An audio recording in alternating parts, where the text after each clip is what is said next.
안녕하세요. 오늘은 달기 깍지벌레에 대한 이야기를 해볼까 합니다. 날씨가 건조한 느낌이 많이 드는데요. 물을 아끼다 보니까 조금씩 이제 깍지의 흔적이 조금씩 보이기 시작하고 있습니다. 겨울철에 가장 힘든 게 환기가 안 되고 물을 적게 주다 보니까 서서히 이제 깍지벌레가 조금씩 움직이기 시작하는데요.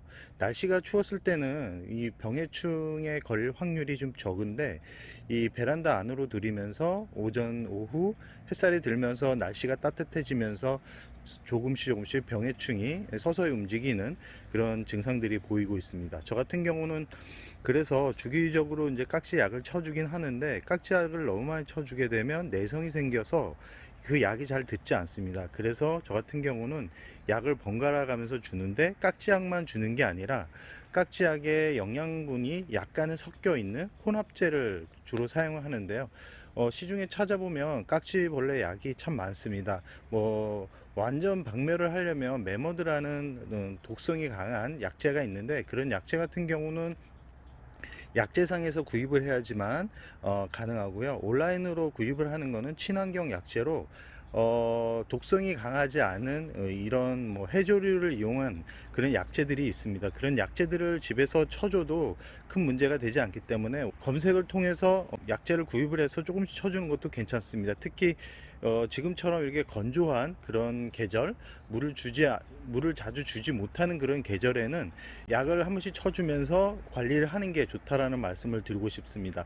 오늘 전체적으로 깍지벌레 약을 쳐준 이유는, 지금 후레뉴를 보다가 이 솜털 모양의 그런 모습을 보여주었고, 지금 천대준성 철화 같은 경우 보시면 아시겠지만 이게 검은색 흔적이 보여서, 작년에 분명히 제가 씻어 주었을 때는 건강했었는데 또 그 사이에 완전 박면이 되지 않았는지 이 검은색 부분이 조금씩 보이기 시작했습니다. 이렇게 이 잎 사이사이에 이렇게 검은색 그런 똥이라 그래야 되죠, 흔적들이 보인다 그러면 깍지벌레가 있을 가능성이 높고, 이렇게 잎 다육이 잎 사이사이를 잘 보시면 아시겠지만 이 하얀색 이 솜털처럼 이렇게 뭉쳐 있는 게 있습니다. 그런 부분은 거의 100% 깍지벌레가 서식을 하고 있다는 거기 때문에 겨울철에는 그렇게 큰 문제가 되지 않습니다. 움직이는 폭이 아주 적기 때문에 문제가 되지 않는데, 이게 봄이 되기 시작하면 이제 서서히 안에서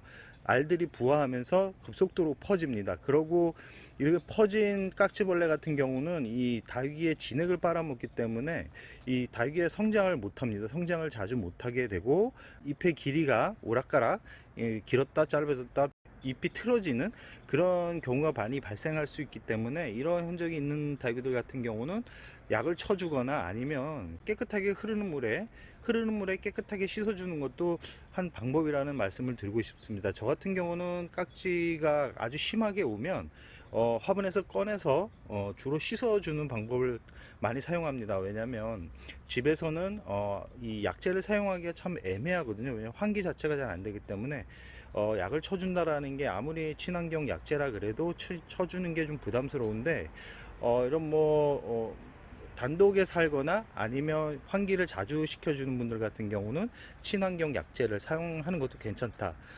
친환경 약재는 깍지벌레 약 치면 다양하게 나옵니다. 저 같은 경우는 전원 생활도 사용하게 되고, 메모드 아니면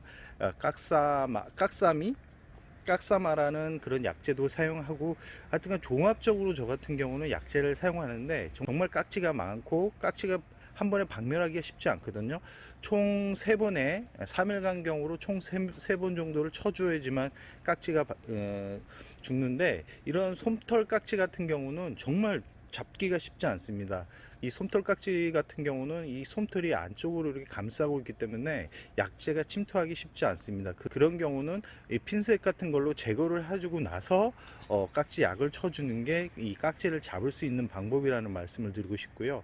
이 깍지 벌레랑 이렇게 깍지벌레가 있는 그런 다육이들 같은 경우는 같이 화분을 놓지 않는 게 좋습니다. 화분을 같이 놓게 되면 바람이 불어서 아니면 이동을 하기 때문에 옆 화분에 번질 가능성이 높습니다. 깍지벌레 약은 아까도 말씀드렸듯이 3월 간격으로 총 3번을 쳐줘야 되고요.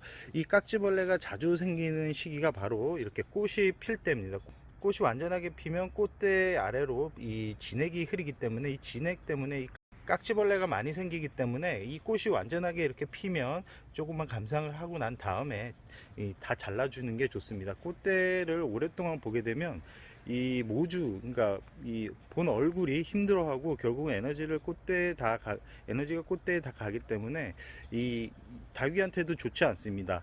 그리고 이 약을 쳐주고 나서 바로 이제 이 얼룩이 지거나 아니면 이렇게 두들레아 같은 경우는 100분이 지워진다라고 생각을 해서 한 30분이나 1시간 지나서 이렇게 털어주시는 분들이 있는데, 절대 털어주지 마시기 바랍니다. 이 털어주면 약을 안침만 못합니다. 대략 6시간 정도는 두었다가 생장점 부분만 이렇게 안쪽에 이게 수분이 물러 있게 되면 기온이 내려갔을 때 그쪽 부분으로 냉해가 입을 가능성이 있기 때문에 한 6시간 정도 지나서 에어브러쉬를 통해서 그 생장점만이라도 털어 주시기 바랍니다. 너무 빨리 이렇게 털어 주게 되면 약이 스며들기 전에 없어지는 거기 때문에 효과가 그렇게 없습니다. 가장 좋은 거는 뭐 하루나 이틀 정도 그대로 두는 게 좋은데, 겨울철에는 냉해를 입을 가능성이 높기 때문에 꼭 6시에서 7시간 정도 지나서 털어 주시기 바랍니다. 약을 줄 때는 이 연면 시비만으로도 충분한데, 이 손깍지 벌레 같은 경우는 뿌리 속에 있을 가능성이 높습니다. 이 흔적이 많다라고 생각이 드시면 가장 좋은 거는 분갈이를 해주는 게 좋습니다. 분갈이를 할 때 이 뿌리 쪽을 깨끗하게 씻어서 한 하루나 이틀 정도 말린 다음에 새로운 흙에 분갈이를 해주면 아주 완전하게 해결할 수 있는 방법인데, 이 분갈이를 하고 나서 가장 중요한 게 뭐냐면 바로 물을 주시면 안 됩니다. 이 2월만큼은 그냥 굶기시는 게 오히려 닭을 건강하게 자리 잡을 수 있는 방법이고요. 지금 이제 조금 있으면 2월인데요. 2월부터는 분갈이를 서서히 저도 시작을 하려고 합니다.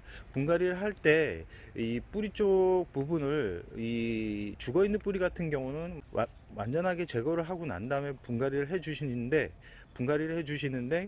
결과적으로 물을 같은 경우는 2월 한 달만큼은 주지 않는 게 이 다육이가 자리 잡는데 오히려 더 나을 수 있다.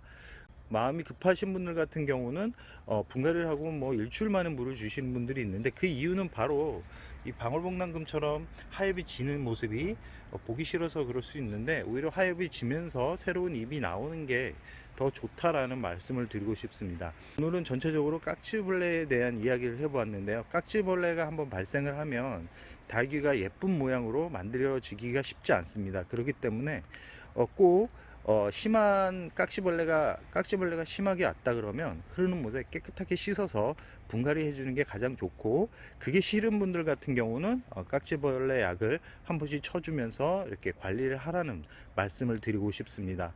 참 날씨가 따뜻합니다. 날씨가 따뜻하지만 오늘은 눈이 좀 올 것 같은데요. 눈이 올 때는 오히려 날씨가 따뜻하지만 눈이 그치고 난 후에 기온이 아주 떨어질 가능성이 높기 때문에 물을 주기보다는 잎 사이사이를 확인해서 곰팡이병이 왔는지 깍지벌레가 있는지를 확인하는 그런 게 더 중요하다는 말씀을 드리면서 오늘의 영상을 여기서 마무리할까 합니다.